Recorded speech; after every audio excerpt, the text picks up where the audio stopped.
Hey guys, அஸ்ஸலாமு அலைக்கும். நம்ம வீட்டிலலாம் சில குழந்தைங்களுக்கு மட்டன் பிடிக்காம இருக்கும். ஏன் சில பெரியவங்களுக்கு கூட மட்டன் பிடிக்காது. அந்த மாதிரி உள்ளவங்களும் விரும்பி சாப்பிடக்கூடிய அந்த மட்டன் கஃப்தா பிரியாணி தான் எப்படி பண்ணாலும் இன்னைக்கு வீடியோவில் பார்க்க போகிறோம். வாங்க வீடியோக்குள்ளே போகலாம். நான் இன்னைக்கு 1/2 kg மட்டனை நல்லா வேக வச்சுட்டு போன்ஸ் எல்லாம் ரிமூவ் பண்ணிட்டு ஒரு மிக்சர் ஜாரில் சேர்த்துக்கிறேன். அதோட ஒரு ஆனியன் நம்ம சேர்த்துக்கலாம், மீடியம் சைஸ் ஆனியன். ஒரு மீடியம் சைஸ் டொமேட்டோ சேர்த்துக்கோங்க. அதோட கொஞ்சமாக ஜிஞ்சர், ஒரு 5-6 பல் அளவுக்கு கார்லிக் சேர்த்துக்கோங்க.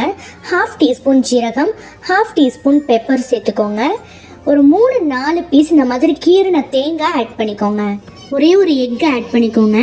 தேவையான அளவு உப்பு சேர்த்துக்கோங்க. ஃபைனலாக 1 டீஸ்பூன் அளவுக்கு மல்லி பவுடர் ஆட் பண்ணிக்கோங்க. இப்போ இது எல்லாத்தையுமே சேர்த்து நல்லா அரைச்சி எடுத்துக்கோங்க. தண்ணி சேர்க்காம அரைச்சி எடுத்துக்கோங்க. இப்போ அரைச்சி எடுத்ததை கொஞ்சம் கொஞ்சமாக உங்களுக்கு எந்த அளவுக்கு சைஸ் வேணுமோ அந்த அளவுக்கு உருண்டை பிடிச்சி எடுத்துக்கோங்க. அவ்வளோதான், நம்மளோட குஃப்தா பால்ஸ் ரெடி ஆயிடுச்சு. இப்போ இது எல்லாத்தையுமே நம்ம எண்ணெயில் போட்டு பொரிச்சு எடுத்துடலாம். இதை டீப் ஃப்ரை கூட பண்ணிக்கலாம். நான் இன்னைக்கு ஷாலோ ஃப்ரை தான் பண்ணிக்கிறேன்.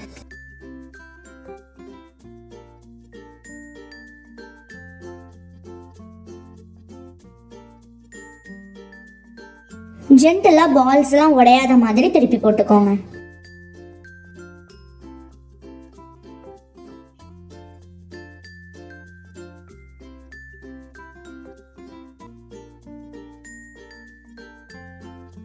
நம்ம குஃப்தா பால்ஸ் எல்லாம் ரெடி ஆயிடுச்சு. இப்போ நம்ம பிரியாணி பண்ண ஸ்டார்ட் பண்ணிடலாமா? நான் இன்னைக்கு 1/2 kg தான் பிரியாணி பண்ண போகிறேன். ஸோ அதுக்கேற்ற மாதிரி ஒரு 4 டேபிள் ஸ்பூன் எண்ணெய் ஆட் பண்ணிக்கிறேன். அதில் நம்மளோட ஸ்பைசஸ்லாம் ஆட் பண்ணிக்கலாம். பேலீஃப், பட்டை, கிராம்பு, ஏலக்காய் இதெல்லாம் ஆட் பண்ணிக்கிறேன். இதோட சேர்த்து பொடி பொடியாக நறுக்கி வச்ச 3 பிக் சைஸ் ஆனியன்ஸை நான் ஆட் பண்ணிக்கிறேன்.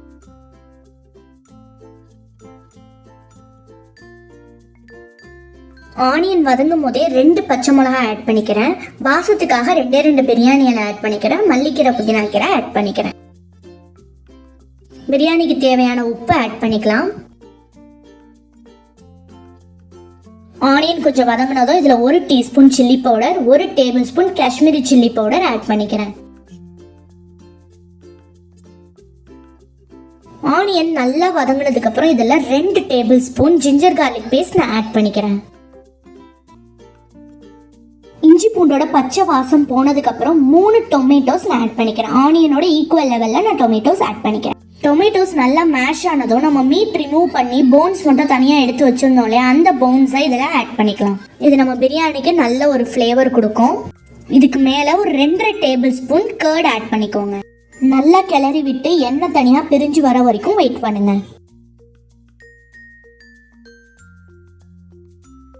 இப்போ நம்ம மீட் வேக வச்சு அந்த தண்ணியை ஆட் பண்ணிக்கலாம். 1/2 kg பிரியாணிக்கு நான் 1 லிட்டர் ஆஃப் வாட்டர் ஆட் பண்ணிக்கிறேன். நம்ம கறி வேக வச்ச தண்ணியை ஆட் பண்ணும்போது பிரியாணிக்கு இன்னுமே நல்ல ஒரு டேஸ்ட் அண்ட் ஃப்ளேவர் கொடுக்கும். கொஞ்சமாக நான் கரம் மசாலா ஆட் பண்ணிக்கிறேன். நான் டேஸ்ட் பண்ணப்போ புளிப்பு கொஞ்சம் கம்மியாக இருந்ததுனால நான் ஒரு 1/2 லெமன் ஆட் பண்ணிக்கிட்டேன். உங்களுக்கு வேணான்னா நீங்கள் அதை தாராளமாக ஸ்கிப் பண்ணிக்கலாம்.